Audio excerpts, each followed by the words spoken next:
La nuit artisanale version 2001 a, une fois de plus, su faire le plein. Un public de près de 12 000 personnes a profité de cette soirée enfin estivale. Fermées à la circulation pour la circonstance, les artères de la commune se sont transformées en marée humaine. Si le folklore alsacien était largement représenté, on pouvait également se laisser charmer par des musiques péruviennes du groupe Pachamama.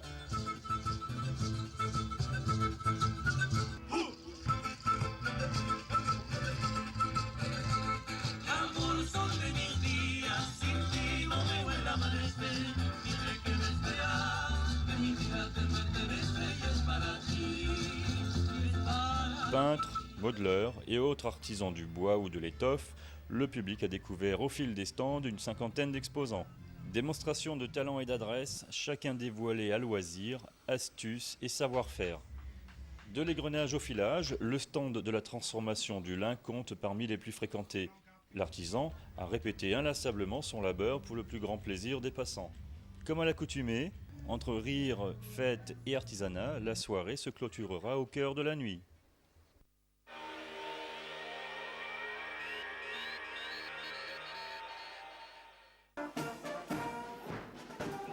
Fête d'été à Chir-le-Nauf.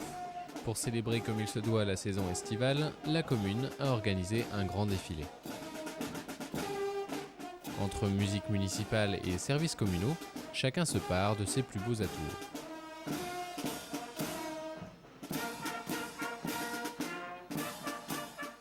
Une journée de fête au hall de la musique. Des plus grands ou plus petits, tout le monde trouvera à jouer. Trompette, cor ou balançoire, à chacun son instrument favori.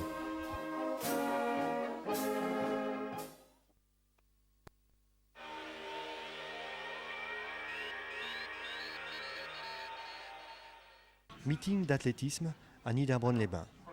Loin des championnats du monde qui se déroulent actuellement au Canada, le stade Paul Weber a accueilli la deuxième édition du meeting d'athlétisme organisé par l'Athlé Niederbronn-Reichshofen.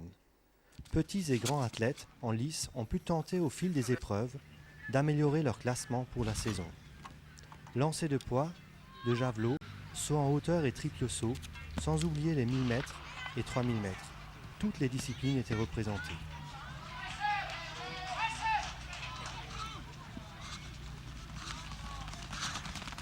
Médaille ou coupe, l'entraînement et les efforts des athlètes payent toujours.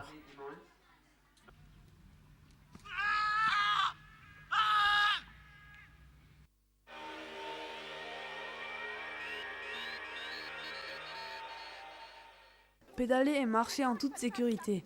On en parlait depuis 70 ans, c'est désormais chose faite. Reichshofen et Niederbronn-les-Bains sont dorénavant reliés par une liaison piétonne et une piste cyclable. Du tracé aux finitions, la construction est sous maîtrise d'œuvre de la direction départementale de l'équipement. Si ce lien est symbolique pour les deux agglomérations rivales dans le passé, c'est aussi un moyen de sécuriser les piétons et les vélos qui n'auront plus à emprunter la route départementale 662. Dans ce tronçon, on compte environ 7000 véhicules par jour. Alors automobilistes, restez prudents et ralentissez bien à l'entrée des communes.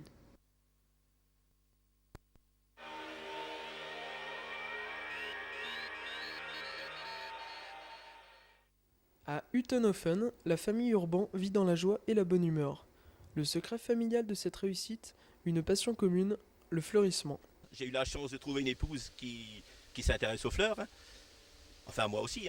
Quand j'ai construit la maison, j'ai demandé au gars qui a fait le plan. Je veux un plan avec un balcon et des géraniums rouges. C'est de là qu'on est parti. Une maison bien entretenue et parfaitement mise en valeur, de quoi participer sans complexe au concours de fleurissement. Écoutez, cette maison est particulièrement remarquable parce que je crois qu'elle réunit en elle, je dirais, les critères presque parfaits d'un fleurissement réussi. On améliore d'année en année. C'est quand même le jury qui donne des conseils. Et puis la première année, on avait les géraniums sur le balcon, alors qu'il faut les mettre en dessous. Les ouvertures de la maison doivent rester libres. Cette maison a finalement obtenu le premier prix dans la catégorie décor floral et jardin visible de la rue.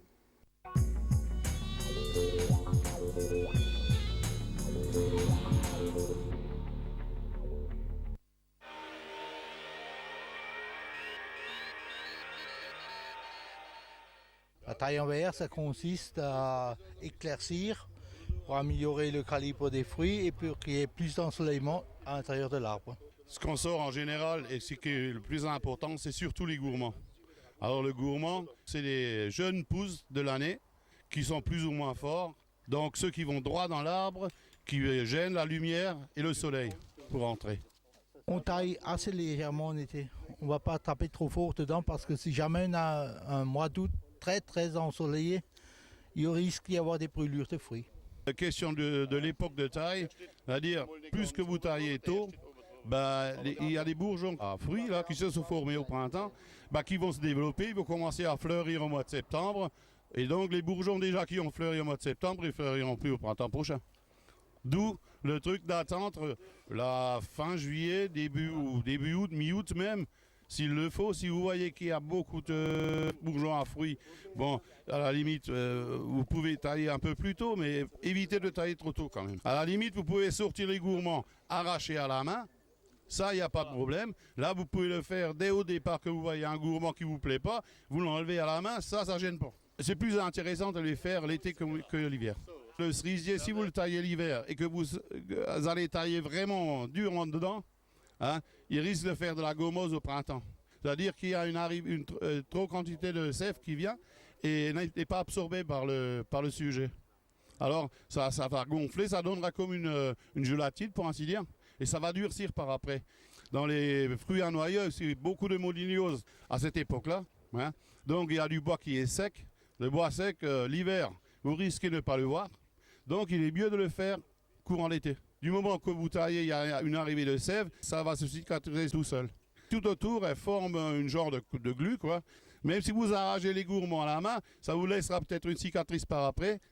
Mais la cicatrice, elle sera plus importante en hiver que vous taillez au sécateur. Parce qu'en hiver, vous ne les arrachez pas à la main. Pas possible. Sur une branche, il y a toujours des bourgeons à fruits et des bourgeons à bois. S'il n'y a pas de bourgeons à fruits, ou pas beaucoup, évitez de tailler durement, de taper dedans, comme on dit. Juste alors équilibrer ce qu'il faut au minimum et laisser l'arbre tranquille. Parce que s'il n'y a pas de fruits, il y aura toujours le même problème avec les gourmands. Tailler le bout des branches pour faire grossir les fruits.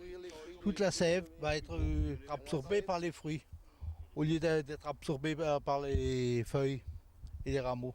On fait l'éclaircissage des fruits. C'est enlever les pommes trop faibles et éclaircir là, il y en a trop. Il y en a 4-5 fruits ensemble, on va enlever 2 ou 3. Ich mache schon in der Natur, mache Strüsse. Und ich nehme an, wenn ein Baum schön hergestellt ist und ein bisschen unterhalten ist das andere Plaisir, den Baum zu legen, auch von der Qualität her vom Obst und anders. Und ich meine, es ist doch interessant, als wenn man alter Kracher sieht, ja, miteinander fallen ist und nichts gemacht wurde. Was man unbedingt muss, man soll es schon machen, wenn man sagen, ein gewisser Plaisir.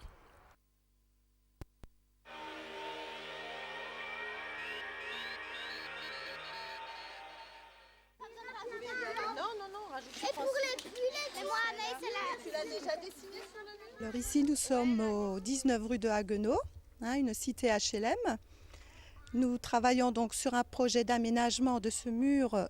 L'objectif, c'est donc de réunir des enfants autour de ce projet. Alors, pour mener ce projet à bien, nous avons demandé à notre artiste local, en l'occurrence Mato, de s'investir avec nous sur ce projet. C'est-à-dire que moi, j'ai travaillé à partir du projet que me proposait Marie-Christine. Étant plasticienne, je suis rentrée dans son idée et je l'ai, en quelque sorte, je l'ai concrétisé par, si vous voulez, la formulation graphique. Ensuite, les enfants ont pu travailler sur ces différents éléments. Mais non, là, il y a du vin. Regarde là. Faut que j'attende. Faut que je finisse encore quelques tours. Mais vas-y, finis encore. Mais Alors ces enfants viennent tous de cette cité-là. On a eu de la difficulté au départ. On a décliné notre premier arc-en-ciel et on a eu des graffitis et on a eu vraiment tout le mur a été rempli de terre, de choses comme ça. Et en fait, je crois qu'on a eu une très bonne réaction. On a à un moment donné pu parler et aux adultes et aux adolescents qui ont certainement été auteurs de ces. Moi, je veux participer aussi. Moi aussi, j'ai mon mot à dire.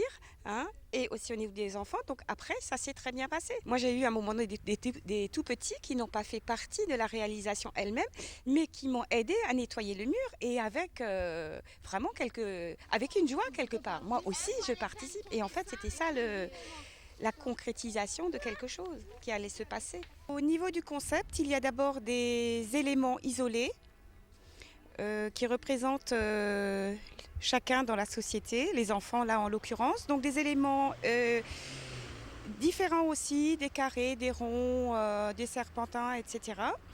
qui s'amènent vers une roue qui est divisée comme un puzzle. Donc nous sommes quand même tous reliés, nous sommes tous des humains différents mais en société. Alors ce panneau il est superbe. Et dans ce panneau, il y a une route qui mène l'enfant vers le passage obligé de la vie d'enfant à l'adulte, donc symbolisé par un tronc d'arbre et une porte à passer. Et là, ils ont choisi simplement de mettre des enfants, de se mettre eux, en fait, se donnant la main. Et ça, je trouvais ça très chouette. On peut s'en approcher, on peut s'en imbiber, on peut ressentir quelque chose selon son propre émotionnel, tout simplement. Par la suite, les enfants de ce quartier participeront à la réalisation de l'aménagement de cette place qui doit donc devenir un terrain de jeu. Donc ils feront partie intégrante du projet. Là, en fait, ce sont les enfants qui expriment quelque chose de positif. Il y a plus de facilité pour eux de rentrer justement dans un concept, de façon, je dirais, intuitive. La finalité, je crois que c'est de se rendre compte que justement, on est un individu, mais en mettant plusieurs individus ensemble, on arrive à faire quelque chose de façon collective, dans une certaine sérénité quand même. Et on arrive à quelque chose de joyeux et d'agréable. Et en fait, je crois que c'est ça que ça traduit.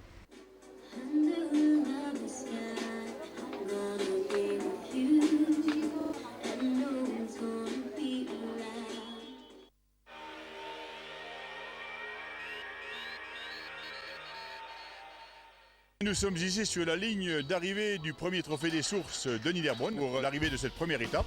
Aujourd'hui, c'est 15 équipes de 6 coureurs, donc 90 coureurs au départ. C'est une épreuve qui est classée, ce qu'on appelle dans le jargon cyclisme, 2-13. Donc c'est une épreuve à étapes puisqu'elle a le chiffre 2 devant et 13 parce qu'elle concerne uniquement des espoirs, donc des coureurs de 19 à 22 ans.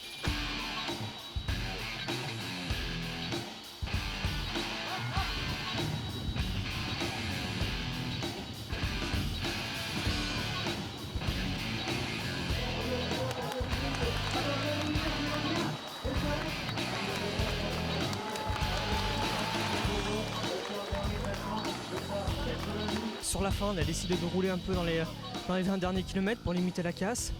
Et puis après, je crois qu'on arrive pour la 13e place. Bon, c'est raté pour la victoire, mais bon, on a essayé de rattraper. Je pense que je gagne le sprint du peloton. L'arrivée était un peu dangereuse, mais bon, j'étais bien frais à l'arrivée, quoi, donc ça va.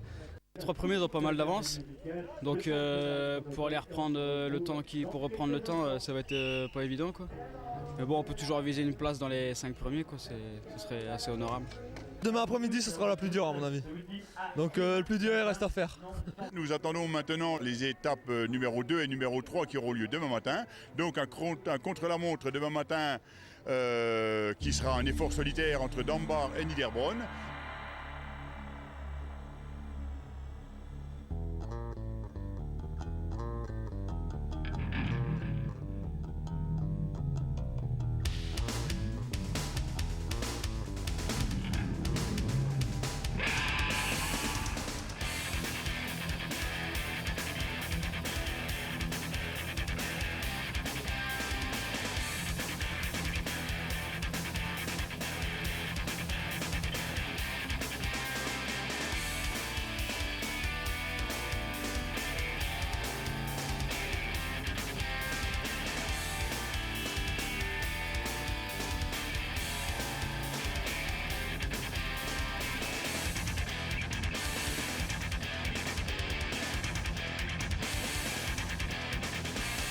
Et l'après-midi, eh bien, ce sera la communauté des communes de Niederbronn qui verra le passage du peloton, ou tout du moins de ce qu'il en reste, puisqu'aujourd'hui, nous avons eu quelques abandons.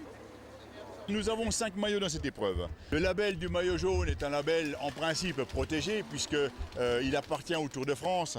Par contre, il est clair que dans des épreuves d'un certain Renault et lorsque nous ne dénigrons pas ce maillot jaune, eh bien, la propriété du Tour de France peut être utilisée à bon escient et ce maillot jaune eh bien, récompense le leader du classement général. Donc nous avons à côté de ça un maillot rouge qui est représentatif du leader des grimpeurs. Nous avons un maillot vert qui récompense le meilleur sprinter de l'épreuve puisque nous avions des sprints qui sont placés en général en début d'épreuve, comme dans le Tour de France d'ailleurs, pour que les gens non grimpeurs ne soient pas systématiquement éliminés. Nous y avons également le maillot blanc qui représente le meilleur jeune, donc nous avons sélectionné les coureurs de 19 à 20 ans pour porter ce maillot blanc. Et un maillot un petit peu compliqué à calculer qui est le maillot du combiné. Et alors là, nous faisons une addition des points acquis dans les différents sprints, acquis dans les prix de la montagne et également dans l'étape. Donc la combinaison et l'addition des points de ces 3 classements eh bien, donne le leader et le porteur de ce maillot bleu. Et naturellement, comme au Tour de France, eh bien, nous avons ce qu'on appelle les casquettes jaunes qui récompensent l'équipe qui a placé les 3 coureurs les plus en tête du classement et donc qui à eux 3 totalisent le minimum de temps. L'encadrement nécessaire à cette épreuve de 90 coureurs, eh bien, c'est quelques 60 à 70 personnes qui sont quand même mobilisées. Quand je parle de 60 à 70 personnes mobilisées, c'est essentiellement les gens de la Pédale de l'Est qui ont assuré la sécurité sur cette épreuve, aux différents carrefours. C'est tout l'encadrement sportif qui a assuré l'accueil des équipes ce matin. C'est également tous les gens qui ont l'infrastructure, la logistique en place, puisque vous avez pu voir qu'on accueille les gens convenablement sur une ligne d'arrivée, on a distribué des programmes. À la Pédale de l'Est, depuis maintenant quelques 10 ans, nous œuvrons de façon très forte à Haguenau et aux environs pour développer le cyclisme. C'est sport et puis surtout convivialité puisque le vélo se veut être un sport populaire et je crois qu'aujourd'hui nous avons eu une certaine démonstration sur cette ligne de Niederbronn où les Niederbronnois nous ont fait le plaisir de venir accueillir les coureurs. Ça a été pour nous un immense plaisir et j'espère que nous verrons également un superbe vainqueur qui repartira avec un maillot jaune. Je ne sais pas qui y sera, j'espère que ce sera de toute façon un bon coureur.